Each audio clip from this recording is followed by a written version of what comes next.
So, what's been happening? Uh, Not much. Still,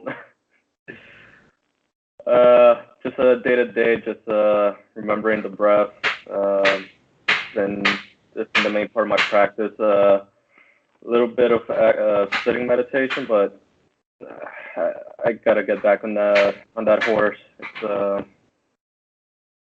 Yeah, that's not something I've been doing regularly, but like maybe once a week or so.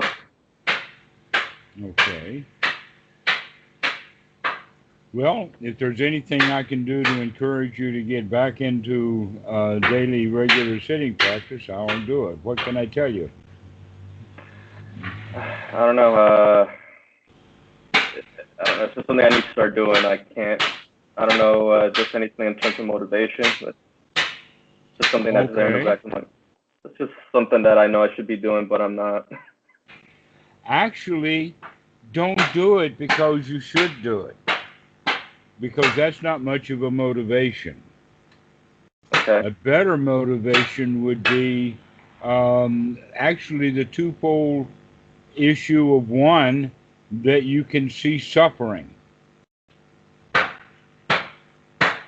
And when you Okay. see suffering in your life, you recognize that the right way to get out of it is by getting the mind developed. And so that should give you motivation for doing a sitting practice, is recognizing suffering and seeing it. The second one, which is possibly even more valuable, and that is to recognize that you actually enjoy meditation. That when you're practicing carefully, it becomes joyful. The Buddha has said it many times. It's in the Dhammapada and many other places. It says that the Buddha's practice is good in the beginning, good in the middle, and good in the end. Now, what that means is that it's good all along the way. It's not like if you suffer through this particular hell, then you'll get a reward at the other end.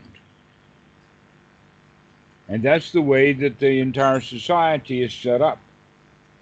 Our whole society is set up that you have to work and do the good thing that's a lot of work, a lot of suffering, but then you're going to get a paycheck at the end. All right. What we're looking at here now is that you're going to be able to enjoy the meditation while you're doing it. And if you can begin to enjoy it, just taking that deep breath, just right now, it's good. It feels good to have your mind cleaned out, to not be worried about the past or worried about the future, but just enjoying the moment. Isn't that worthwhile? Yeah. Yeah. All right. So if you think about that, those twin things, one is that there is fire in the suffering, that it burns, that the mind burns when it's in pain, and that we would want to get out of that. But then the immediate goal is I can get right out of that and at least get in this moment to be in the state of peace, state of joy, state of happiness.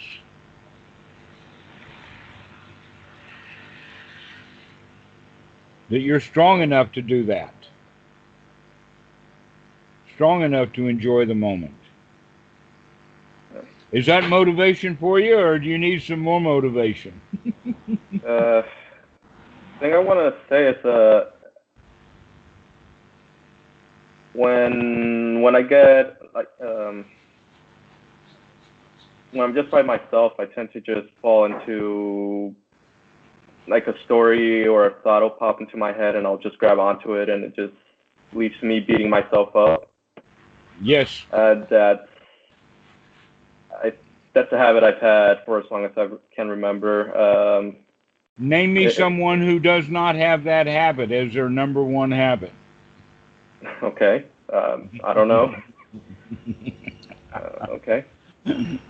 Right, everybody does that. That's suffering.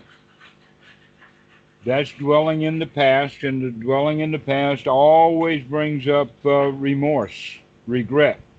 Guilt is the common word that's used nowadays, but in the old translations of the sutras, they used remorse and regret. Um, but guilt is the same thing.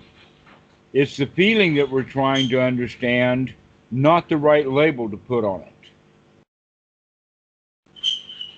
But what happens is that first off, there's a whole lot of stuff in there. Let me see if we can go through some of it.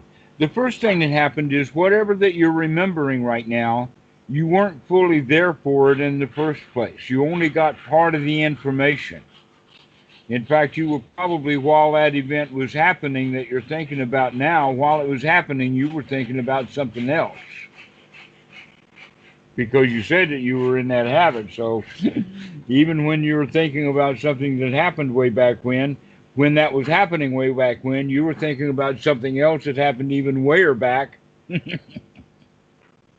And so you weren't really there for it anyway.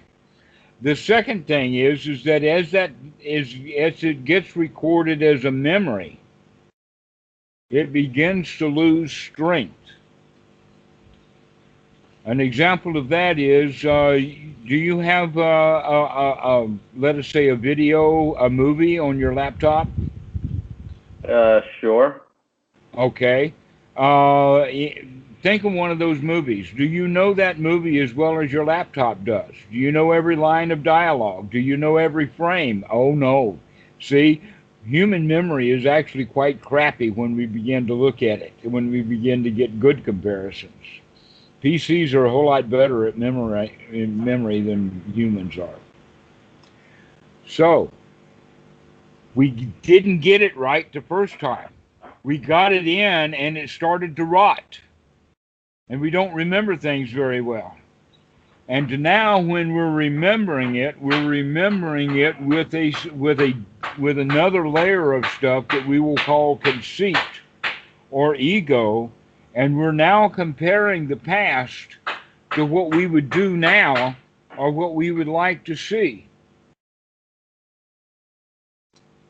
And so we got a bad memory. The memory went even further bad, and now when we're remembering it again, we're comparing it against an ideal presence. Of course we're going to wind up feeling guilt and remorse and regret. There's no other chance. There's no other possibility. If we keep thinking about the past, the further we think about the past, it's not likely we're going to feel good. It's likely we're going to feel bad. Why? Because in the past we were feeling bad. So feeling or thinking about the past is problematic. This is why the Buddha talks about it so often. I can name you 4 or 5 different sutras that the Buddha says, don't dwell in the past. Don't think about the past. Be here now.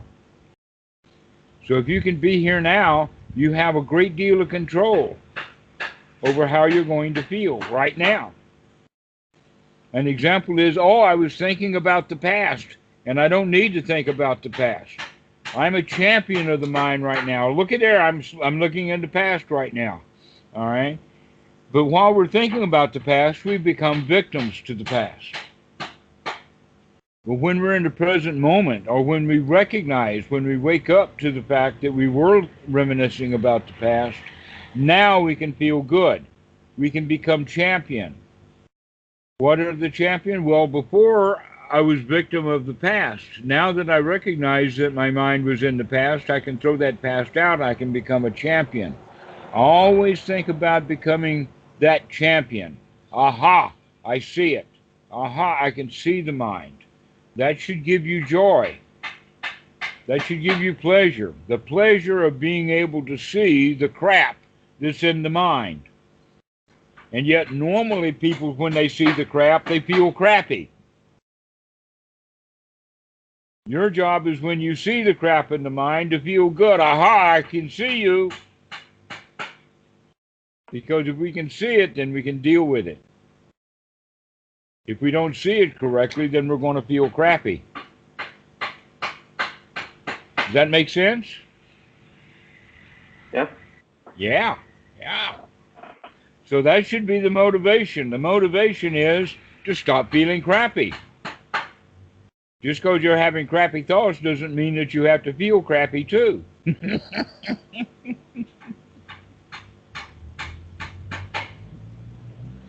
So when you have those crappy thoughts, see them, recognize them, understand them, and become champion of them. Aha, I caught you. I caught you, Mr. Crappy Thought. I don't need you. Right. How dare you come into my mind and make me feel crappy?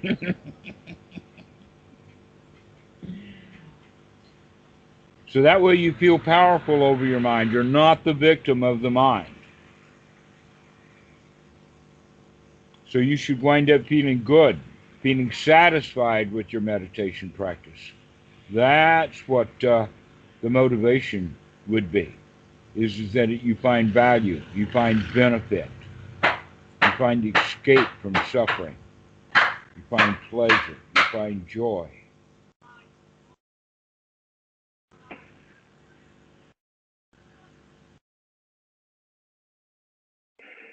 Okay. Okay.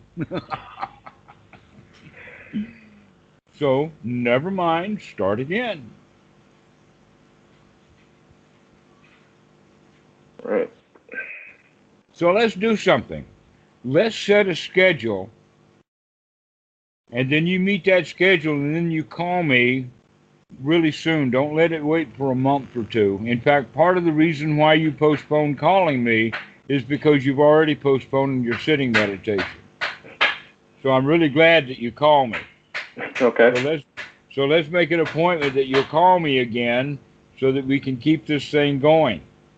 Okay. It's very, very difficult for a student to start and maintain his own meditation practice all by himself. He does need a teacher. The same thing true with music. It's really impossible for somebody to play the piano all by themselves. He needs at least a hero, and more than likely a teacher. Okay. All right. So, when are you going to call again? Guess I could do it this weekend. Maybe Okay. Friday or Friday or Saturday. Okay. That's how many days? 3, 4, 5 days now, huh? It's like 5 days. All right, good. So let's make that appointment. Now, what are you going to do in those 5 days? So try to sit for like 30 minutes or so. All right. Every day. Okay. Just do the regular remembering the breath during the day, as much as I can. Good. Good. Have you got the timer going? And maybe you can turn the timer back on. Yeah, every hour. Okay. Great. So let's do that. Let's right. call this one short. This was nothing but a pep talk. Nothing but a Sure. And let's get our practice going again so that we can continue in the Dhamma. All right. And I'm really glad to see you again. Yeah, likewise.